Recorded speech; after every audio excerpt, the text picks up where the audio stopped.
Hey guys, this is StarzSpirit, and this is what you need to know in order to fly a Mozzie. Alright, let's first start with how to flip your Mozzie when it gets flipped over in the warp gate. I'm not gonna even say who usually flips you over, but you guys all know this answer, and if you don't, you'll learn real quick.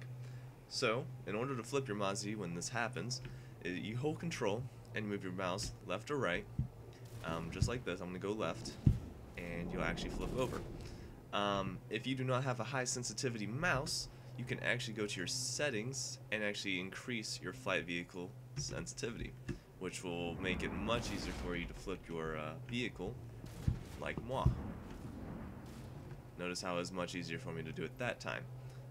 But don't leave it on 1 or a value of 1 because it will become much harder to actually fire or even aim at a target.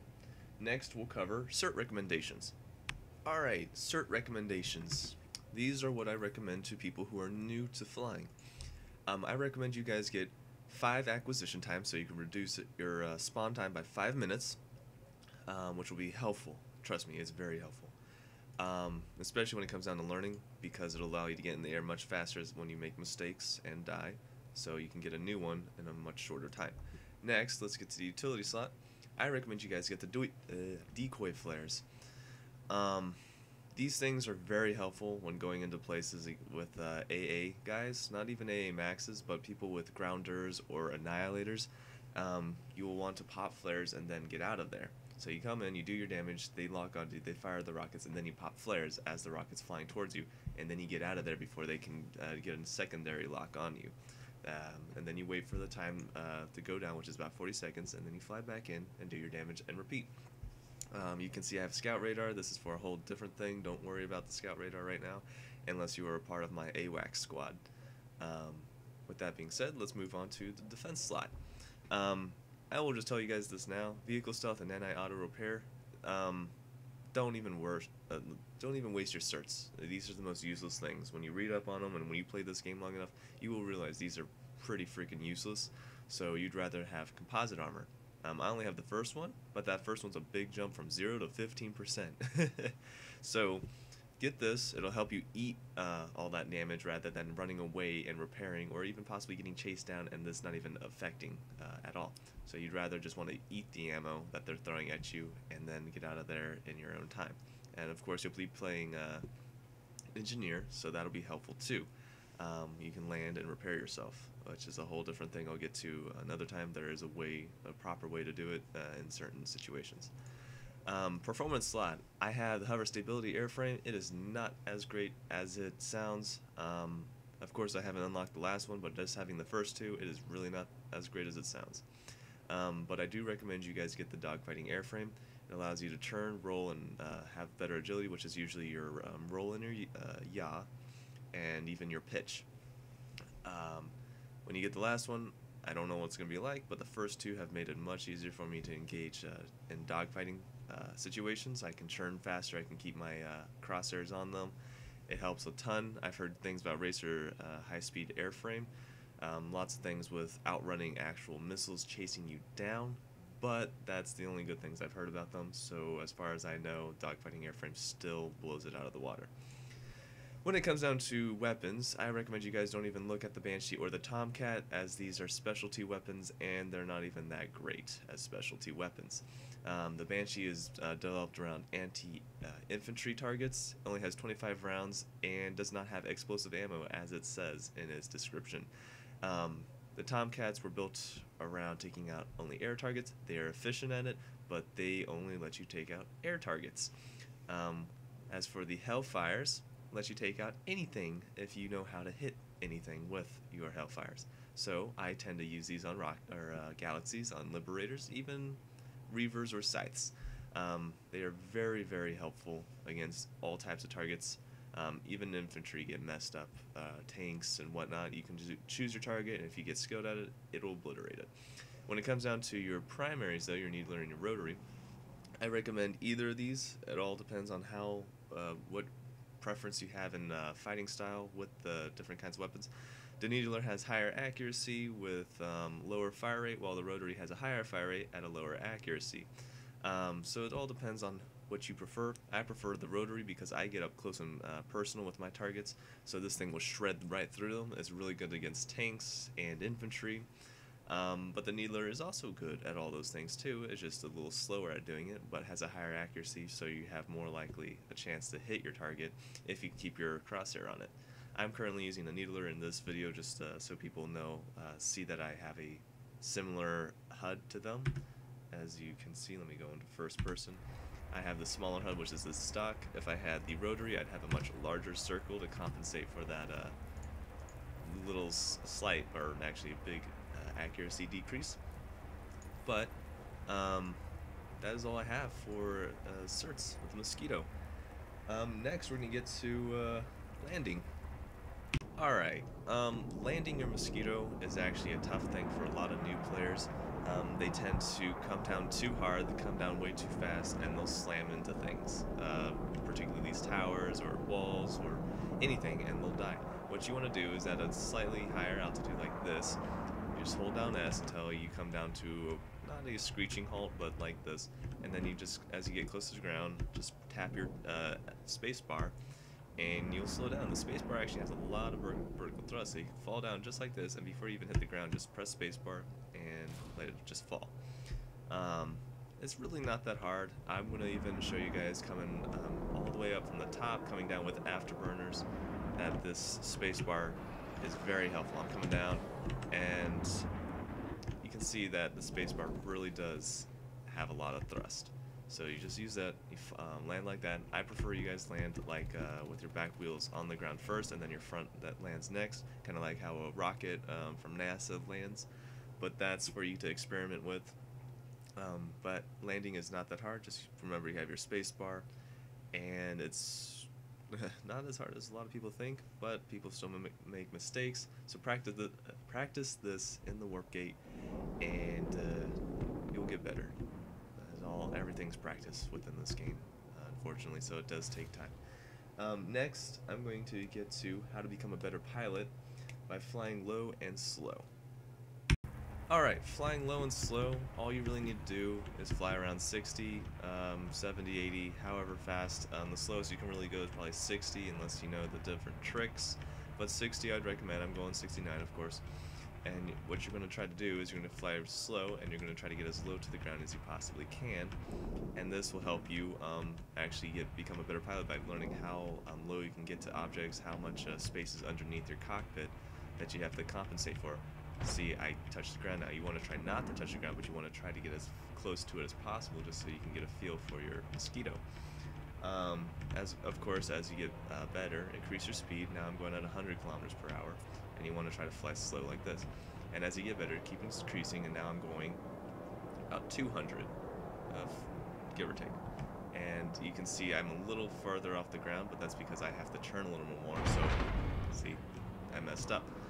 But, keep trying to do that, and you'll get better. Of course, when you go faster, just to reiterate, you have to compensate for your wing, because now you're having to make sharper turns. You have to compensate for your wings and your tail because they get really close to the ground. But with that being said, you guys practice that on your own. And next, we're going to get to being upside down. Being upside down. This is a little bit more difficult for people to grasp, but what you want to do is go up in the air, and as you're about to flip over like this, you actually hold down control. When you're holding down control, you have an upside down thrust, sort of. And see how I'm floating down now? That's because that upside down thrust is keeping you up. When you're in the air, you can actually press control, and it'll pull you down to the ground like that. When you're flipping, just remember, hold control when you're upside down, and you can actually hover. If I let go of it, I fall to the ground like this. With that being said, let's get to flying upside down. Alright, flying upside down is similar to what we last covered, but you have to at least go 60 kilometers per hour in order to accomplish this. If you go too slow, flying upside down does not work, but it requires you also hold down control. I don't know why I said also, but yes, when you're flying upside down, you have to hold down control, and you have to tilt your nose down like this in order to maintain it. Of course, if you go parallel, you'll just keep raising altitude like this. Now I'm extremely high. that's how you fly upside down. You just hold control, and then you fly like you're normal, except just now it's inverted. Um, of course, you don't have to hold control. If you don't hold control, you actually have to tilt your nose up like this, and to compensate for that drop. But now it's a little harder for you to actually maintain going around the circle because you can't really see it. But of course, if you have your free look, you can actually look down while you're upside down, which I tend to use a lot. I fly upside down around AM stations, tech plants, and I use the free look to look down and find targets. That's just me. You guys don't have to do that, but that's what I like to do. Alright, next we're going to get to using these spires here to become a better pilot. Alright, using these spires here, these very large shield emitters, to get better as a pilot sounds strange, but it actually is not. There's these little gaps right here that you can actually fly through. Of course, you can go through them at a much lower speed. I go through them at a much faster speed because I've been doing it for a while. But if you want to, slow down your vehicle and go through it as fast as you want, just like this. Whoop, see? And you just do that. You keep doing that. You keep trying that until you get better. The faster you can do it, the better. And just keep doing that. And then after you do it one direction, turn around and go the other direction, just so you get both ways down. And then, if you really want to challenge it, don't even try having your tail towards it. Go in with your cockpit the other way. It's a little more difficult. I still have trouble with it, but as you get better with it and less large mistakes to make with it, means you're getting better. Like this, see? You will probably sometimes slam your tail into something and get launched out of the warp gate, but that's going to teach you how to become better at regaining control when that happens. Oh, that's the tower. Oh, jeez. That hurt a little bit. But yeah, even me, who's the instructor, I still make mistakes, so not everyone's perfect. But of course, all this practice will make you a little more perfect, in a sort of sense. So, with that being said, just a tip before I move on to the next part is do all your tricks, do all your backflips, barrel rolls, your airline rolls, all that stuff in the warp gate, because you can fuck up in the warp gate without severely fucking up and having to wait 10 minutes to get a new Mosquito, or however long you have to wait. But, alright, next we're going to go to maneuvering in a amp station. Alright guys, to conclude this video, we're actually going to fly out to a nearby amp station and show you guys what to do there, as far as becoming a better pilot. I prefer amp stations or tech plants because you can actually become a better pilot by flying around these areas at low speeds. It allows you to test your Mosquito's size, its width, its height, on all these different obstacles. Amp stations being having a lot more obstacles. Actually, tech plants and amp stations have about the same amount of obstacles. So, but in this one, I'm actually just going to go to an amp station. Just fly around 60 kilometers per hour, and then just fly low and around the amp station through obstacles that you can see. Like right here at the very entrance, you have the little gate shields, or the tank shield generators, or what the hell do you call them? And you're going to want to try to fly through those. You have these little legs to fly through. You have even the inside of the amp station you can try to fly through. I'm very good at doing that, so I will show you. I guess I can't fly through that unless I want to blow up. But yeah, go around 60. Oh, that's too slow. There we go.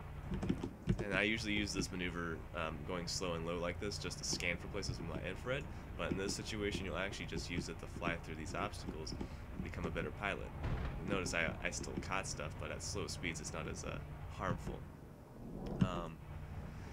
You just keep doing this, keep flying around, get used to it. Don't press spacebar because you will push yourself into these things like that. You can use control and spacebar as a way to control yourself, like that. Use the combination, get used to using all buttons. Just try not to use your spacebar too much, especially when you're going through these little obstacles like right here. You will push your tail into stuff. Of course, I'm hitting things and I'm not one to really talk, but you guys understand. Just use these little obstacles to fly through. Unfortunately, I'm not going to be able to show you guys how to fly through the inside because there's shield generators, and I don't want to make a video where I'm detonating shield generators for no reason. So, fly through here. What? Yeah, just keep doing this. Keep flying around here, slow. If you can, go faster. I'm going 80 now, or even go 100, or close around it, and get better at doing it at faster speeds.